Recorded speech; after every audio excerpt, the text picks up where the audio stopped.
Et bienvenue à cette grande édition du journal. 35e session de l'Assemblée générale de l'Union africaine. Le président de la République, Félix Antoine Tshisekedi Tshilombo, a cédé ce samedi 5 février 2022 le bâton de commandement au Sénégalais Macky Sall.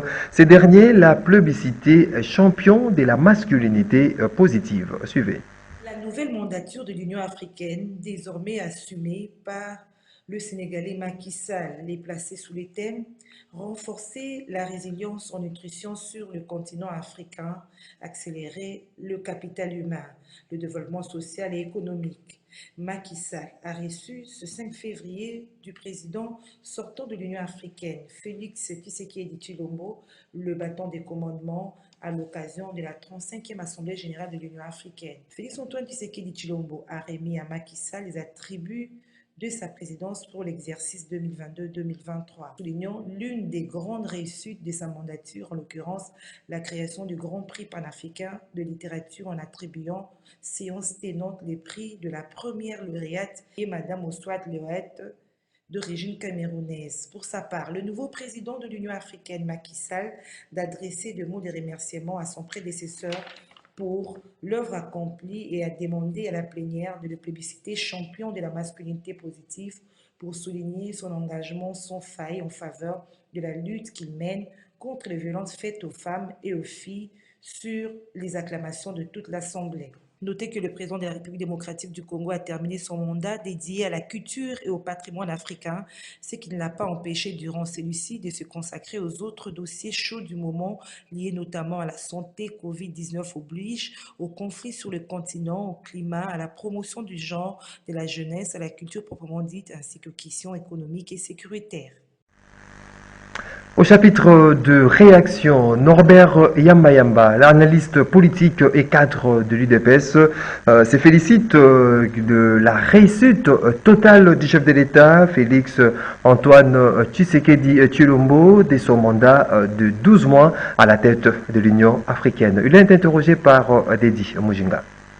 Coup de chapeau, à peine entré, à peine été responsabilisé.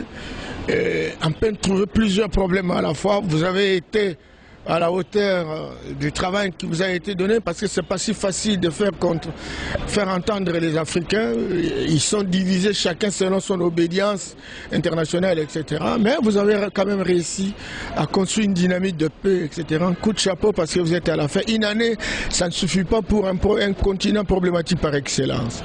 Cependant, ce président, même tout en étant dehors, il y a quand même un certain nombre de défis. Le premier défi pour nous, c'est préparer les États-Unis d'Afrique. C'est le sel sali. On ne doit pas fonctionner comme des petites boutiques destinées à des gens. Deuxième chose, Monsieur le Président, il va falloir que nous ayons une monnaie commune pour que nous circulons facilement en Afrique. On doit arrêter cette histoire de visa. Il faut qu'on ait une société d'aviation. Il faut qu'on ait le même passeport, Monsieur le Président. Il faut qu'on donne aux afro-descendants, ceux qui sont dans les Caraïbes, ceux qui sont aux États-Unis, etc., des passeports gratuits, qu'on leur donne des nationalités gratuites pour qu'ensemble, avec l'intelligence, les différentes expériences cumulées qu'ils ont découvertes là-bas, qu'on vienne travailler ensemble pour qu'on puisse relever les défis. Si l'Afrique ne va pas dans cette direction, si l'Afrique ne pousse pas véritablement de grandes innovations pour la restauration de notre spiritualité authentique, de notre génie propre, de notre technologie, de notre éducation qui change, notre système politique qui change, on attendra longtemps. Et vous avez la responsabilité par rapport au temps qui vous reste d'influencer et vous avez les capacités de le faire pour qu'on pose ne serait-ce que le premier jalon et le premier jalon a toujours été le plus long. Face à la presse, c'est samedi 5 février 2022. Le ministre de la Santé publique, Hygiène et Prévention, le docteur Jean-Jacques Mbongani, a sensibilisé, sinon outillé les professionnels de médias sur les éléments nécessaires susceptibles d'amener la population à se faire vacciner contre la Covid-19 pour se protéger et protéger les autres. Suivez. Mobiliser la population en vue d'accepter volontiers de se faire vacciner pour se protéger et protéger les autres contre la pandémie de Covid-19 qui ne cesse de décimer les vies à travers le monde. Telle est l'essence de la rencontre qui a réuni ce samedi 5 février 2022 le ministre de la Santé publique, Hygiène et Prévention, Dr Jean-Jacques Mbongani, et les professionnels de médias. Il était donc question pour le numéro 1 congolais de la santé d'outiller les professionnels des médias des éléments nécessaires susceptibles d'amener la population à se faire vacciner. Comme vous le savez tous, la République démocratique du Congo est confrontée depuis le mois de décembre 2021 à la 4e vague de la pandémie Covid-19 qui évolue rapidement à travers le monde et s'accompagne de l'émergence de nouveaux variants. Cependant, grâce à une prise en charge responsable et appropriée, le ministère de la Santé aura tout fait pour maîtriser la situation et limiter les dégâts. Le gouvernement de la République, via l'action du ministère de la Santé publique, Hygiène et Prévention, à travers son programme élargi de vaccination, a reçu différents vaccins, dont Pfizer, Johnson & Johnson, Moderna et Sinovac, lesquels sont maintenant disponibles dans 15 provinces. L'accessibilité des Congolais à ces vaccins leur permettra de se protéger pour éviter la forme grave de la maladie et de retrouver leur vie pré-pandémique. Ouverte à toute personne âgée de 18 ans et plus, en ce y compris les personnes âgées de 12 ans, avec consentement des parents, cette vaccination cible plus de 50 millions de personnes d'ici 2023. C'est dans ce cadre que j'ai voulu vous convier à cette conférence de presse en vue non seulement de vous mobiliser en tant que quatrième pouvoir, mais aussi à vous outiller des éléments nécessaires à même de vous permettre de mobiliser la population à travers vos différents médias, afin d'accepter de se faire vacciner pour se protéger et protéger les autres contre la pandémie Covid-19 dans notre pays. Ainsi, vous pourriez emmener la population à comprendre qu'en plus de l'observance des mesures barrières, la vaccination reste le moyen le plus efficace pour combattre la Covid-19. Notez qu'en période du 10 mars 2020 au 3 février 2022, 85 685 cas de Covid-19 ont été confirmés, dont 1310 décès, d'où la nécessité à tout un chacun de se faire vacciner. Élection des gouverneurs des provinces. La CENI met les bouchées doubles au sujet des préparatifs. C'est dans ces cadres que les rapporteurs adjoints de la centrale électorale, Raoul Moindo, a procédé ce samedi 5 février 2022 au lancement de la formation de membres du bureau des réceptions et traitement des candidatures et c'est de bureaux d'accréditation pour l'élection de gouverneurs et vice-gouverneurs des provinces. Nous dit Nadine Tchotchugombo dans ses reportages. 2 jours seulement après la présentation du calendrier de l'élection de gouverneurs et vice-gouverneurs par le président de la Commission électorale nationale indépendante, la centrale électorale met les bouchées doubles au sujet des préparatifs qui ont démarré pour ce scrutin prévu le 6 avril prochain.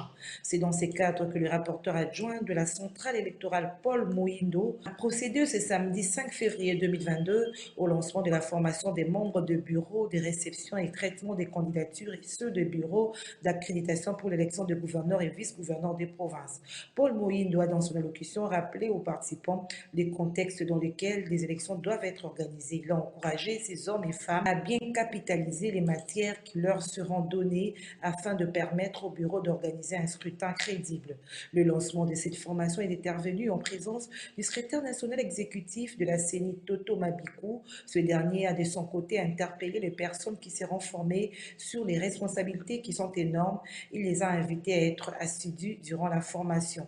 Il a par ailleurs exhorté l'assistance à mieux intérioriser la nouvelle vision du bureau. C'est en fait avec vous que va démarrer cette vision qui devra aboutir à l'organisation de l'élection des gouverneurs et vice-gouverneurs dans les 12 provinces. Vous êtes des formateurs attitrés. Je vous encourage néanmoins de bien capitaliser cette énième opportunité de formation pour consolider davantage votre expertise. Et lorsque vous auriez emmagasiné suffisamment de connaissances, vous conviendrez avec moi que la retransmission au niveau le plus bas sera aisée. C'est pourquoi je vous exhorte d'aiguiser votre savoir-être, savoir-faire et savoir-faire pour que cette élection, qui est la première pour le bureau actuel, prépare les jalons ou crédibilise la suite des opérations à venir. Et avec l'espoir que Dieu va conduire notre formation tout au long de ces 2 jours, je déclare ouverte cette session de formation et que Dieu bénisse chacun d'entre vous. Notez que la secrétaire exécutive adjointe a aussi rehaussé dès à présent cette cérémonie. C'est par une photo de famille que cette activité s'est clôturée. Le secrétaire exécutif national de la Commission électorale nationale indépendante au Katanga a reçu ce samedi les étudiants de premier graduat en droit de l'université protestante de Lubumbashi pour une visite guidée dans le cadre de leur cours des sciences politiques. Suivez cet élément de Gisèle Olivier Toko. Conduite par le professeur Ken Diboué, la visite guidée de ces étudiants de premier graduat en droit de l'université protestante de Lubumbashi, ici au secrétariat exécutif provincial de la CENI au Katanga, s'inscrit dans le cadre de cours de sciences politiques. Les étudiants ont émis le souhait de s'imprégner de la pratique électorale dont la théorie leur a été enseignée pendant les cours. En effet, dans son introduction, le professeur Ken Diboué a remercié le CEP pour la disponibilité et surtout pour la volonté de contribuer à la formation de la jeunesse. De son côté, Madame Mimi Fabienne Mukulumoya a présenté la CENI en se fondant notamment sur la loi portant organisation et fonctionnement de la centrale électorale, tout en précisant que les élections constituent le primat du citoyen dans toute démocratie. Elle a passé en revue les missions, les attributions, la composition et le statut de membres, la structure organique et administrative. Par ailleurs, elle a donné un bref état d'avancement du processus électoral en référence à la feuille de route récemment publiée. La feuille de route, c'est un document synthèse qui donne la philosophie générale, la vision et même la politique qui va être utilisée par rapport au cycle électoral. C'est ce qu'on vous a présenté, c'est pour ne pas entrer dans les détails. Ça peut donner un petit calendrier par rapport aux dates. Et si vous avez suivi les informations, la feuille de route a repris les activités, les grandes activités dans le temps. Le calendrier, par contre, c'est un document qui donne les détails du cycle électoral. Et dans leurs interventions, les collègues du CEP, notamment Rex Radjabou, chargé de formation, recrutement et scrutin, Dani Lunga, chargé de la logistique, et Robert Kakwanda, chargé de l'éducation civique et sensibilisation, ont défilé à tour de rôle pour partager leur expérience, chacun dans le domaine qui le concerne. Les échanges ont été très riches et ont tourné autour des questions d'approfondissement de la matière et des précisions. À savoir, qu'est-ce qu'on fait pour crédibiliser la CENI? Qu'est-ce que les agents font quand il n'y a pas d'élection? La différence entre une feuille de route et un calendrier électoral? Que faire en cas de refus d'accès dans le BVD de témoins? Comment contester le résultat? Telles sont les questions posées par ces étudiants en droit. À la fin de cette séance qui a duré 2h30 minutes, soit de 10h à 12h30, le professeur Kendi Boué a remercié l'équipe du CEP pour des informations très pertinentes qui constituent un complément à son cours. Rendons-nous à présent à Beni. Nous sommes là dans la province du Nord Kivu où un engin explosif a éclaté en plein jour. C'est samedi 5 février 2022 près de l'état-major de la police nationale congolaise à quelques mètres du marché des Kilokwa en commune des Bangalou. Suivez cet élément de Gisèle Etoko qui a joint aussi notre correspondant sur place Gina Ivoa. C'est sur la voie publique, à côté de l'état-major de la police nationale congolaise de Beni, qu'une bombe artisanale a explosé ce samedi. Gina Ivoa est notre correspondant sur place. Aujourd'hui, à Beni, samedi, ici, dans le week-end, dans la mi-journée, journée, une bombe s'est explosée dans le petit marché appelé Mayango. C'était à côté du bureau du parquet civil de Béni. Dans ce marché, beaucoup d'engouement de mamans, des enfants de vie, toutes sortes, et on dénombre des gens 4 blessés graves et 2 autres blessés légèrement. Et cette bombe est d'origine inconnue, mais c'est une bombe artisanale qui serait également l'œuvre des ennemis de la paix qui équipent la région, les DF Nalou. Et tout de suite là, les enquêtes se poursuivent pour en dénicher beaucoup plus d'autres informations. Une autre a été aussi désinstallée sur place parce que étaient à 2 et celle-là n'était pas encore en explosion. Et que donc beaucoup plus de suite dans les informations prochaines. Une situation à la base de la paralysie des activités dans les quartiers résidentiels et aux alentours des marchés Kilokwa et Mayango, où des groupuscules de gens étaient signalés par-ci. Tout à fait autre chose. À présent, pose de la première pierre pour la construction du port en eau profonde de Banana. Des réactions en continu de tomber. Joseph Mabanga, porte-parole de la cohésion provinciale, le notable issu de 366 groupes du Congo central, s'interroge notamment sur les déplacements du camp militaire de la force navale et sur les dispositifs d'engins. Il est ici au micro de Gisèle Oliveto. Au sujet de la pose de la première pierre de construction du port en eau profonde de Banana, Joseph Mabanga, porte-parole de la cohésion provinciale de notables issus des 366 groupements, note 3 bémols. Nous avons 3 interrogations. En pareille circonstance, nous devions déjà avoir vécu la délocalisation du village Levo, où il y a plusieurs habitants autochtones qui devaient être indemnisés. Nous voulions savoir à quand cela va se faire. Parce que ça devait se faire avant les grands camps de Banana, de la force navale, devaient être délocalisés de nos militaires. De 3, nous n'avons vu aucun engin de la société qui doit construire. Ça sont des choses qui précèdent la pose de la première pierre. Alors, nous sommes indignés et nous croyons que c'est une distraction. Dans le but de disser les Congo, en particulier les Congolais en général, pour qu'on puisse construire le pont route rail pour tiller les Congo central. C'est ainsi que nous demandons au président Félix de demander à son gouvernement de nous donner les réponses sur ces 3 interrogations. À quand la délocalisation des habitants du village Levo, qui devait se faire avant? À quand la délocalisation du camp Banana? Et quand est-ce que les engins vont arriver? Et donc, si nous n'avons pas de réponse, eh bien nous allons nous assumer en tant que peuple. Parce qu'il est nullement question que la souveraineté nationale soit aliénée au profit du Congo-Brazzaville. Et puisqu'ils vont construire Kinke, nous demandons à ce que le gouvernement de M. Félix divise les frais de fonctionnement et les salaires et des fameux députés, les émoluments des sénateurs et des structures budgétivores telles que le fonds, telles que je ne sais pas, la commission économique et sociale, budgétivore, telle que SENSA, budgétivore. Et nous aurons des milliards. Et puis, comme ça, si cette entreprise est sérieuse, il peut construire plusieurs quais à la fois. Rappelons que c'est le lundi 31 janvier 2022 que le chef de l'État, Félix-Antoine Tshisekedi Tshilombo, a posé la première pierre marquant les débuts des travaux de ce port en eau profonde.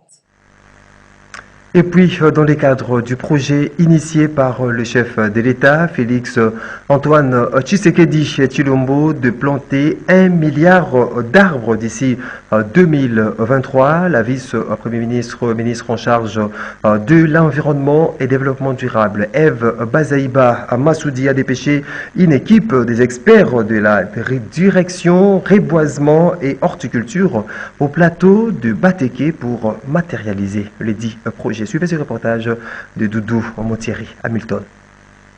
Une équipe des experts de la direction reboisement et horticulture du ministère de l'Environnement a été dépêchée par la vice-première ministre de l'Environnement et Développement durable, Eve Bazaïba, au plateau de Bateke à travers une mission de 15 jours en vue de matérialiser le projet initié par le chef de l'État consistant à planter 1 milliard d'arbres d'ici 2023 dans le but de pallier aux problèmes de réchauffement climatique, d'autant plus que la RDC a été reconnue lors de la COP26 comme pays solution.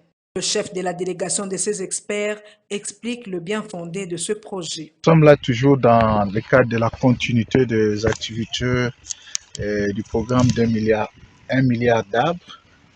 Là, nous sommes sur le site Kinzono. C'est ici que nous allons ériger 250 hectares de forêt. Ici, les tracteurs sont en train de labourer le terrain que voici. Là, nous sommes devant tout un bloc de 20 hectares qui sont en train de labourer. Et je crois que vous êtes en train de voir, l'engin est un peu plus loin là-bas en train de travailler. Le travail, il est là. J'essaie de voir la profondeur de labour. Je vois que c'est un labour qui n'est pas superficiel, c'est quand même profond. J'apprécie la qualité du travail et je dois quand même demander à ce qu'il continue, qu'il nous fasse un très bon travail. Parce que les plantes ont besoin d'un terrain très bien préparé et bien fignolé pour que nous ayons un rendement escompté. De toute façon, s'il faut labourer toute cette étendue pendant 15 jours, le temps ne sera pas suffisant, mais je pense que l'autorité y pensera pour une prolongation, parce qu'on ne sait pas donner tous ces travaux aux superviseurs. Nous devons toujours être à côté. Il faut toujours tapoter un peu pour que les choses aillent bien. Sinon, si on laisse comme ça, il y a des ratés. Et nous n'aimerons pas, vu que nous allons travailler pendant la petite session, il faut éviter des ratés qui peuvent nous rattraper un peu plus tard. Ici, nous avons 250 hectares, Mampou et Kinzono. Et juste en face, c'est Mampou. Donc ici, nous sommes juste à la limite, le parfait est là, c'est la limite de Kinzono et Mampou. En dehors de nos frontières, au Brésil, des centaines de personnes ont manifesté ce samedi 5 février 2022 afin de demander justice pour un jeune Congolais qui a été abattu à mort sur une plage de Rio de Janeiro, arborant des pancartes avec son portrait et des slogans contre les racismes et la xénophobie. Les manifestants se sont rassemblés autour du bar de plage du quartier brisé de Barra de Tijuca où Moïse Kabangombe, qui y travaillait en tant que journalier, a été tué le 24 janvier 2022 à l'âge de 24 ans. Nous y reviendrons. Et puis, ces cris de détresse des orphelins du centre d'hébergement des enfants démunis Anjili, quartier 8, ils passent la nuit à la Belle Étoile, car le bienfaiteur qui leur avait donné la parcelle l'a récupérée pour d'autres fins. Ils en appellent au soutien de personnes de bonne volonté pour trouver un endroit où passer la nuit. Reportage de Guillaume Lungu rendu ici par Gisèle Oliveto.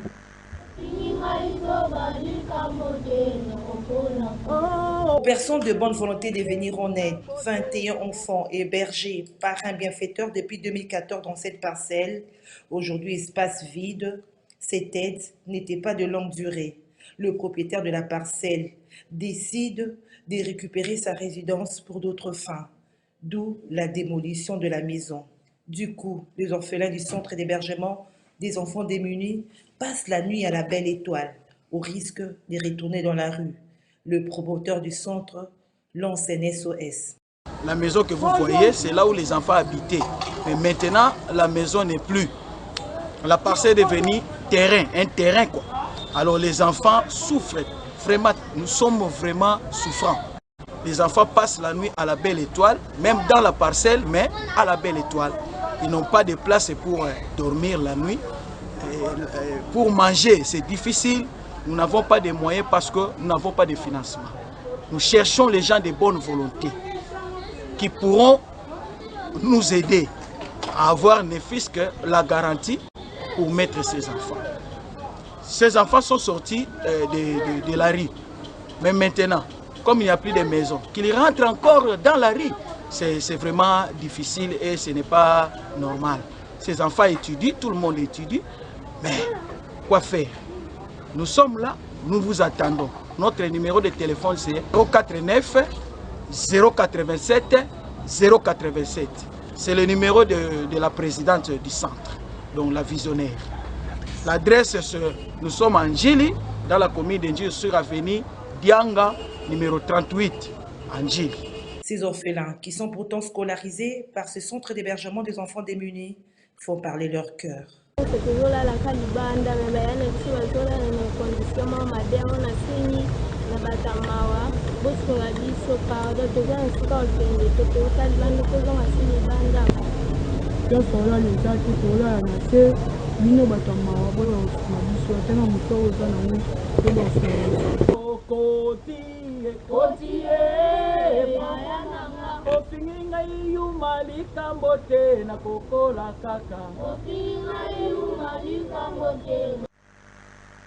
Voilà qui met complètement fin à cette édition du journal. Mesdames et messieurs, merci à vous de l'avoir suivi.